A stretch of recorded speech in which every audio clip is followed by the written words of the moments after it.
నాన్నా, నేను ఫ్రెండ్స్తో కలిసి బయటికి వెళ్తున్నాను. ఒక 2000 ఉంటే ఇవ్వు నాన్న. 2000 అంత లేదు గాని 1000 ఇస్తారా? ఏంటి నాన్న, నేను వేస్ట్ ఖర్చు చేసే డబ్బులు అడగడం లేదు నాన్న. ఒకసారి బయటికి వెళ్ళి చూడుకోండి, అందరూ ఎలా బలాదురుగా తిరుగుతున్నారో. ఇప్పుడు ఆ నవ్వు ఎందుకో? బయట అందరూ బలాదురుగా తిరుగుతున్నారన్నావు కదా, అందుకే నవ్వు వచ్చింది.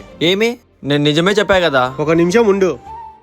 రే షాహుల్, చెప్పండి అన్నా. నీ నెల జీతం ఎంతరా? 15,000 అన్నా. ఆ 15,000 కాకుండా కొత్త బట్టలు కొనుక్కోమని 2,000 ఇచ్చే కదా, మరి ఇంకా ఆ మాసిపోయిన బట్టలు వేసుకున్నావేంది?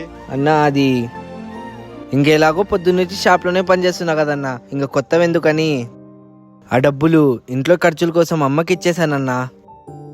సరే ఇంకా వెళ్ళు. అన్నా చూసావారా, నీకు డబ్బులు ఇవ్వను అన్నట్లేదు, ఇచ్చే డబ్బులు జాగ్రత్తగా ఖర్చు పెట్టుకోమని చెప్తున్నా అంతే. సరే నాన్న, నాకు అర్థమైంది.